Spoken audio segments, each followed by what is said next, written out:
The divorce papers sat in my briefcase like a lead weight, unsigned but ready. 23 years of marriage, and it had come down to this, a stack of legal documents that would sever everything we'd built together. I'd made my decision 3 weeks ago, sitting alone in my downtown office after another silent dinner, another evening of existing in parallel universes under the same roof. I was a CEO of a mid-sized tech firm, accustomed to making difficult decisions. I'd laid off employees, shut down divisions, navigated hostile takeovers. But this decision had hollowed me out from the inside. Still, what choice did I have? My wife and I had become strangers. We spoke in logistical updates about bills and schedules. We slept on opposite sides of the bed, careful not to touch. The warmth had drained from our marriage so gradually that I couldn't pinpoint when we'd lost it. That Thursday afternoon, I left work early to meet with my attorney one final time before presenting the papers. The meeting ended quickly, everything was in order. I had 2 hours before I needed to head home, so I drove aimlessly through the city, my mind churning with rehearsed speeches and imagined scenarios. I found myself parking near Riverside Cafe, a small coffee shop in the arts district that my wife had mentioned once or twice. I needed caffeine and a quiet place to gather my thoughts before the conversation that would end my marriage. The cafe was exactly as I'd imagined, exposed brick, mismatched furniture, the smell of fresh espresso mixing with the sweet scent of pastries. I ordered a black coffee and found a corner table partially hidden behind a bookshelf. I pulled out my laptop, intending to review some contracts, but the words blurred together. My mind kept drifting to the envelope in my briefcase. Then I heard her laugh. It was unmistakable, that particular melody I'd fallen in love with decades ago but hadn't heard in months, maybe years. My wife was here, sitting with 3 women at a table near the window. I could see her profile through a gap in the bookshelf. My first instinct was to leave, but something kept me frozen in place. "Honestly, I don't know how you tolerate him," one of the women said, loud enough that I could hear clearly. I recognized her voice, Patricia, from my wife's book club. "He's so cold, so mechanical. Does he ever show any emotion?" My chest tightened. I should have left then, should have walked out before hearing more. But I remained still, hidden, listening to my wife's friends dissect our marriage and my personality. "Last month at the gallery opening, he barely spoke to anyone," another voice chimed in. "He just stood there looking uncomfortable. It was embarrassing. And that dinner party at the Hendersons," Patricia continued. "He left after an hour. An hour. Didn't even try to socialize. I mean, you're practically a single woman at these events." I gripped my coffee cup so hard I thought it might shatter. Every word confirmed what I'd suspected. I was the problem. I was the defective component in our marriage. I'd failed at being the husband she deserved, the social partner her friends expected. "That's enough." My wife's voice cut through the chatter, sharp and firm in a way I hadn't heard her speak in years. "We're just trying to help," Patricia said, her tone dripping with false concern. "You deserve better than." I said that's enough. My wife's voice was steel now. "You don't know what you're talking about. Any of you." The cafe seemed to hold its breath. I leaned closer to the gap in the bookshelf, my heart pounding. What happened next would change everything I thought I knew about my marriage. "He's not cold," my wife continued, her voice shaking slightly. "He's exhausted." My wife's words hung in the air like a challenge. Through the gap in the bookshelf, I watched her set down her teacup with deliberate precision, the kind of movement that preceded something important. "You want to know why he left the Henderson party after an hour?" she continued, her voice gaining strength. "Because he'd worked 18 hours that day. He came home at 7, showered, put on a suit, and drove us across town to that party because he knew I wanted to go. He's been running on 4 hours of sleep for 3 months because they're in the middle of a merger that could save 200 jobs. "Well, that's his choice," Patricia started, but my wife cut her off. "No, let me finish. You've spent the last 20 minutes picking apart my husband, and I've sat here listening, and I'm done. I'm done with all of it." I felt something crack open in my chest, surprise, confusion, maybe the first spark of hope I'd felt in months. This didn't sound like a woman trapped in a loveless marriage. This sounded like someone defending something precious. He doesn't socialize at your parties because he's an introvert who spends his entire day managing people and making decisions that affect their livelihoods, my wife said. By the time he gets to your gallery openings and dinner parties, he's completely drained. But he comes anyway.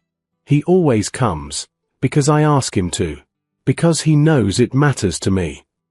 If it's so exhausting for him, maybe he should say no, the third woman suggested, her name escaping me. If he really loved you, he'd make the effort. My wife laughed, but it was bitter. If he really loved me, do you know what he did last Tuesday? He rearranged his entire morning, meetings with the board, a call with investors, because I mentioned I was worried about the weird noise my car was making. He took it to the mechanic himself, waited there for 2 hours, then had his assistant drive him to a client meeting 30 minutes away because he knew I needed my car that day. I remembered that morning. She'd mentioned the noise at breakfast, one of our rare actual conversations. I'd simply taken her keys and handled it. It hadn't seemed like a grand gesture, just something that needed doing. That's basic consideration, Patricia said dismissively. That's not love, that's just. He leaves notes, my wife interrupted, her voice softer now. In my books. Little sticky notes with observations about passages he thinks I'd like, or pointing out contradictions in an author's argument because he knows I love debating ideas. He reads the books I read, dense philosophy and literary criticism, even though he's exhausted, even though he'd rather be reading his historical biographies. He does it so we have something to talk about. I'd forgotten about those notes. I'd started leaving them years ago, when our conversations had begun to shrink. I'd thought they went unnoticed, just one more attempt to bridge a widening gap. Last month, you asked why he seems distant, my wife continued. You want to know why? Because every time we go to one of your events, one of you makes a comment. About his clothes, too formal, too boring. About his career, too demanding, too consuming. About his personality, too quiet, too serious.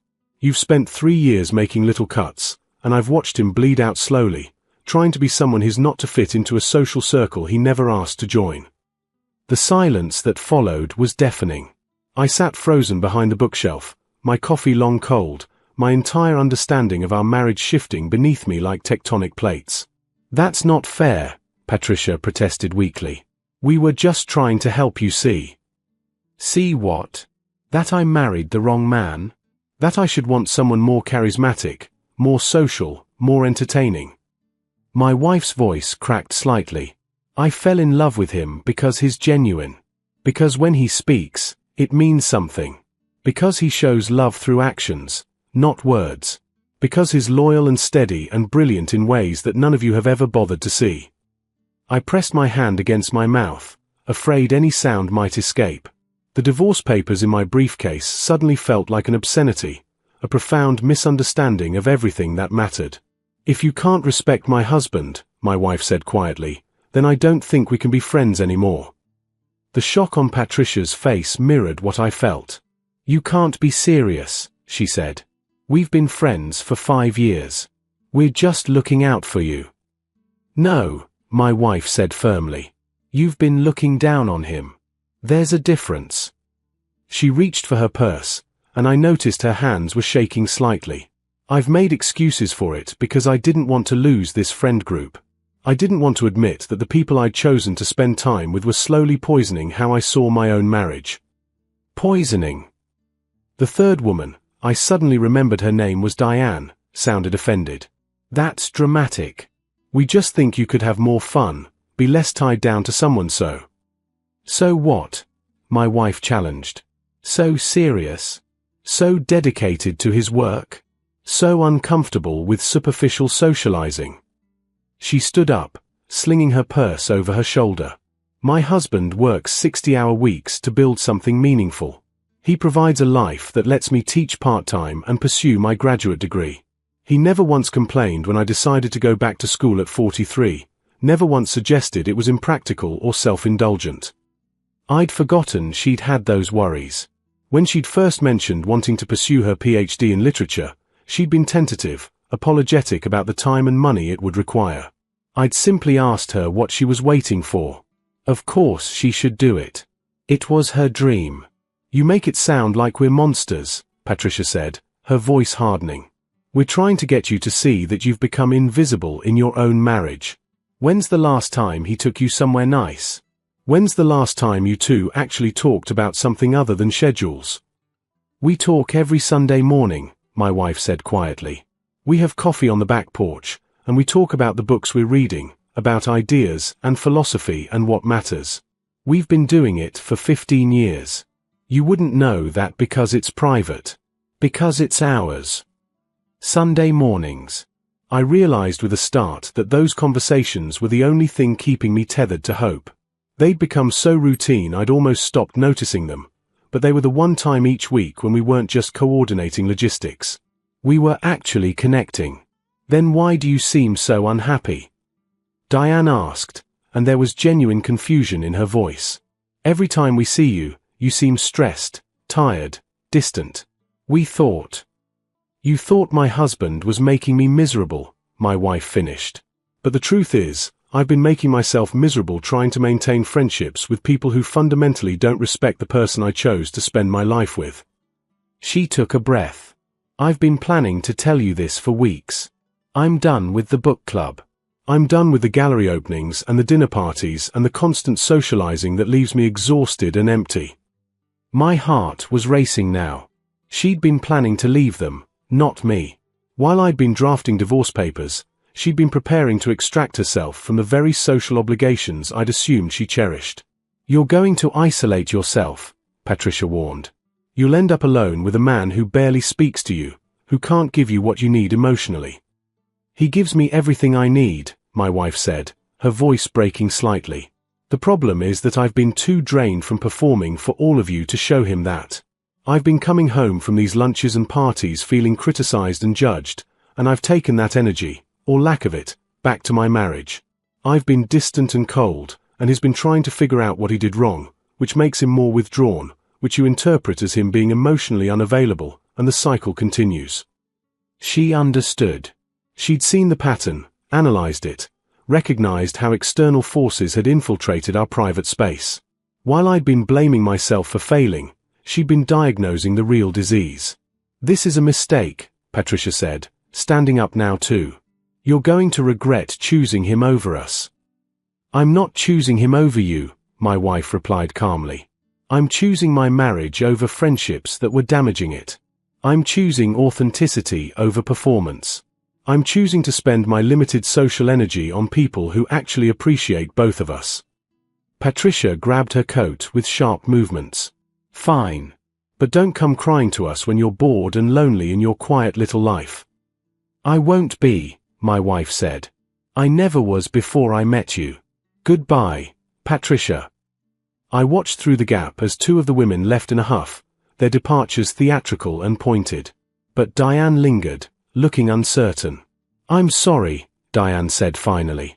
I didn't realize. I thought we were helping. My wife's expression softened slightly. I know. But intention doesn't erase impact. After Diane left, more subdued than the others, my wife sat back down heavily. Through the bookshelf gap, I watched her cover her face with her hands.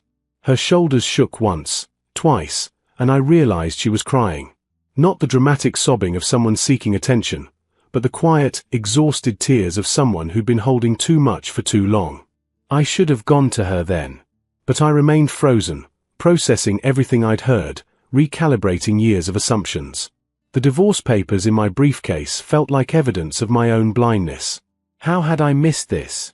How had I been so focused on my own inadequacy that I'd failed to see her struggling? After a few minutes, my wife composed herself, wiped her eyes, and pulled out her phone. I watched her type something, then set the phone down and stare out the window. She looked exhausted but also lighter somehow, like she'd set down a heavy burden.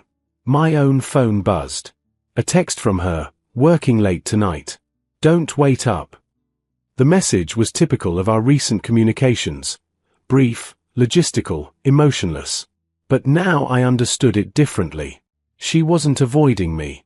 She was protecting me from seeing her this raw, this depleted. She was trying to pull herself together before coming home. I made a decision then. I stood up, smoothed my suit jacket, and walked around the bookshelf to her table.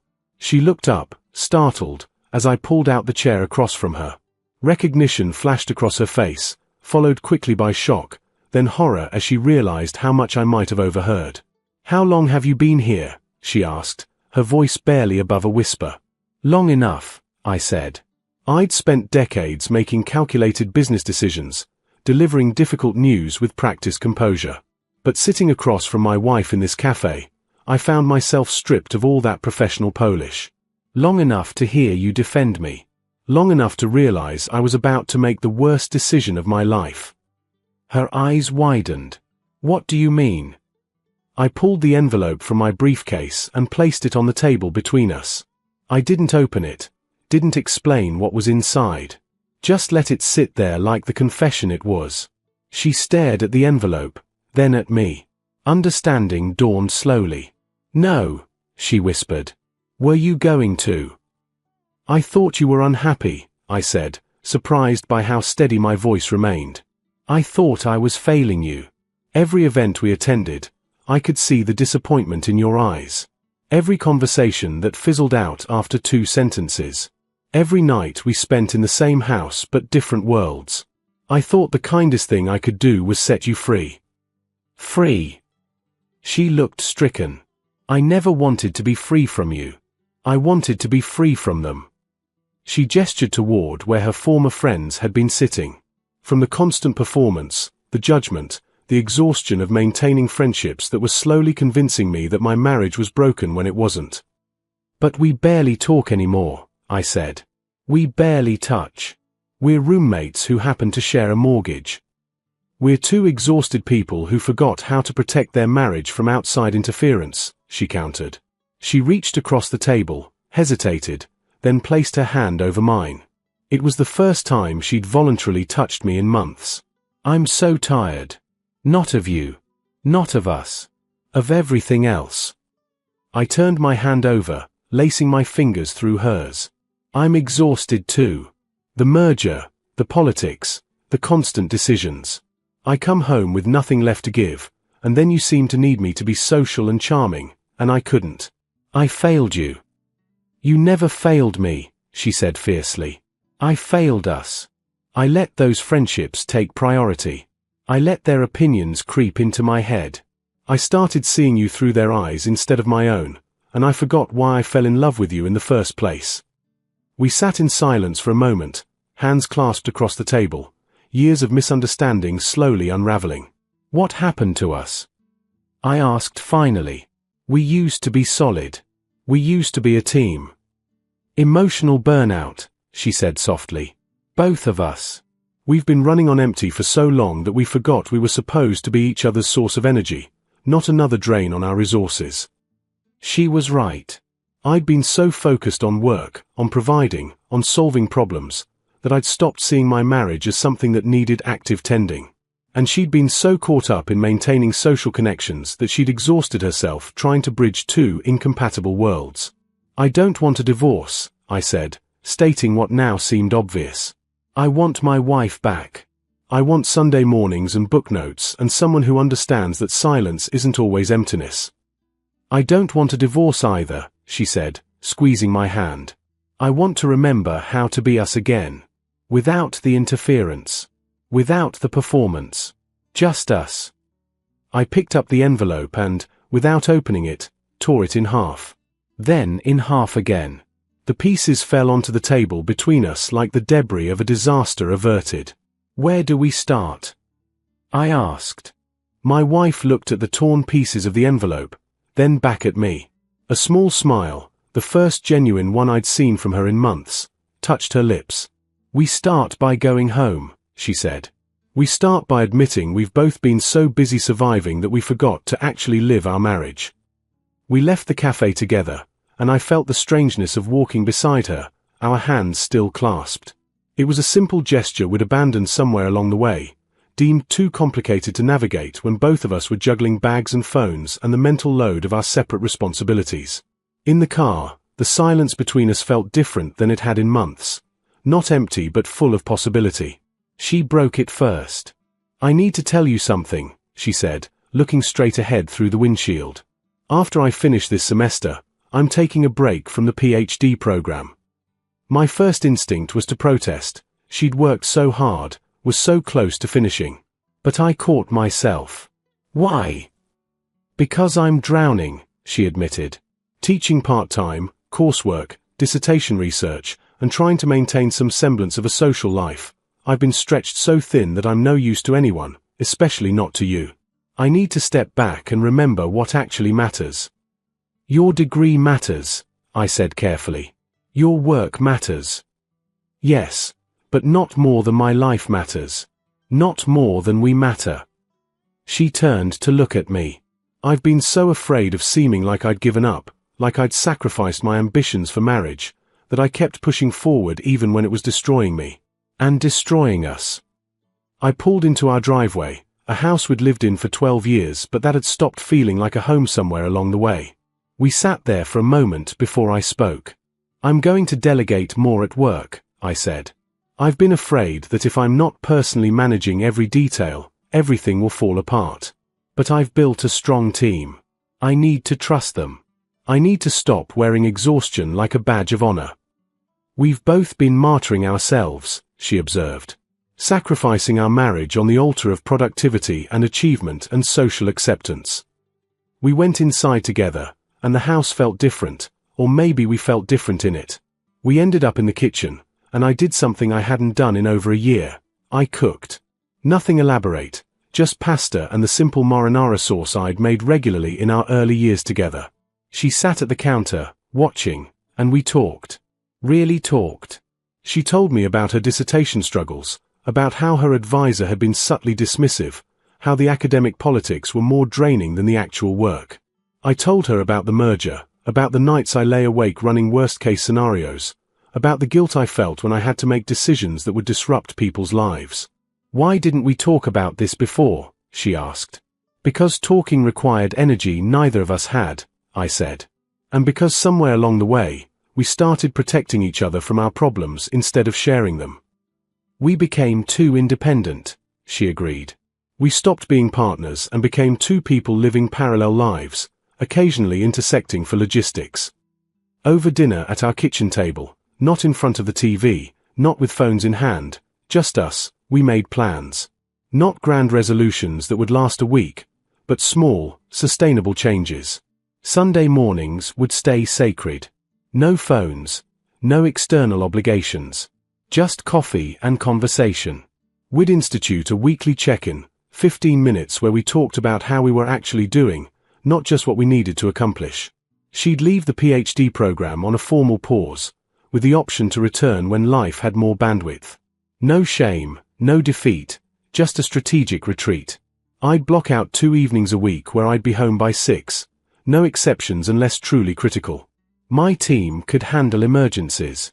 We'd stop accepting social invitations out of obligation. If it wasn't genuinely fulfilling for both of us, we'd decline. "What about friends?" she asked. "I just burned those bridges pretty thoroughly." "You'll make new ones," I said. "Or reconnect with old ones. Or maybe we'll discover we're enough for each other, at least for now." "That's what they'd say is unhealthy," she pointed out. "That we're isolating ourselves." "Let them say it," I replied. "We're not isolating. We're being selective. We're protecting what matters instead of performing for people who don't actually care about us." That night, we broke another pattern. Instead of retreating to opposite sides of the bed, we ended up in the middle, talking in the dark like we used to when we first bought this house. She told me she'd missed me, even though I'd been right there the whole time. I told her I'd been so convinced I was failing her that I'd stopped trying, which only made things worse. "I heard what you said," I told her. "About me not being cold, just exhausted. About showing love through actions instead of words. Did you mean that?"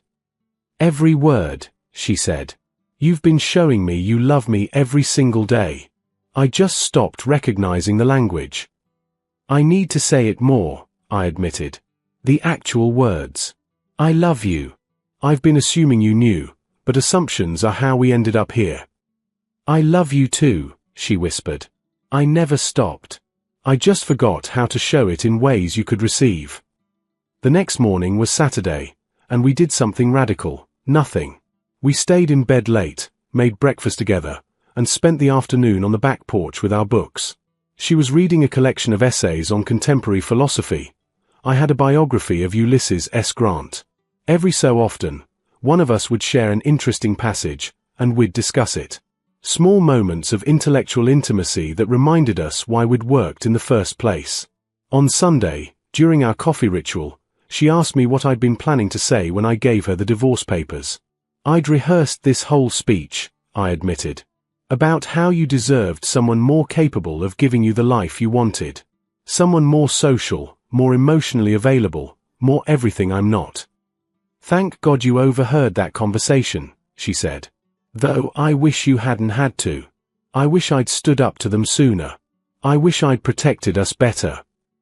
We both failed at that, I said. We let outside forces define our marriage instead of defining it ourselves. So we take it back, she said simply.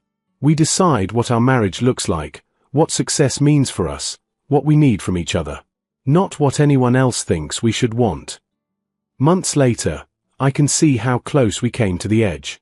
The divorce papers, now just confetti in our recycling bin, could have ended everything. Instead, that overheard conversation saved us. But it wasn't just the conversation. It was finally recognizing that our marriage wasn't broken. We were just burned out from trying to be people we weren't, for audiences who didn't matter. My wife did take that break from her PhD program. She's using the time to figure out if she actually wants to finish it, or if it was always more about proving something than pursuing genuine passion. I restructured my role at work, promoted 2 senior managers, and reclaimed my evenings. The merger closed successfully without me micromanaging every detail. We're not perfect now. We still have hard days, moments of disconnect, times when exhaustion threatens to pull us back into old patterns. But now we recognize the warning signs. We talk about it. We course correct together. And those toxic friends? My wife never heard from Patricia again. Diane reached out a few weeks later with a genuine apology, and they've had coffee once or twice, but on new terms, with clear boundaries. My wife has been slowly building a smaller, more authentic social circle of people who appreciate both of us. Last week, she left a note in my biography. Thank you for staying. Thank you for listening. Thank you for being exactly who you are. I wrote back in her philosophy collection, thank you for defending us. Thank you for choosing us. I'd choose you again, every time. We're rebuilding something that almost crumbled, not into what it was, but into something stronger. Something that can weather not just the storms from outside, but the slow erosion of neglect and misunderstanding. Something built on honesty instead of assumption, on active choice instead of passive drift. I almost walked out on my wife. Instead, I walked back into our marriage, into partnership, into the messy, imperfect, beautiful work of loving someone through exhaustion and burnout and all the small deaths a marriage endures. And every Sunday morning, over coffee on our back porch, I remember why that work is worth doing.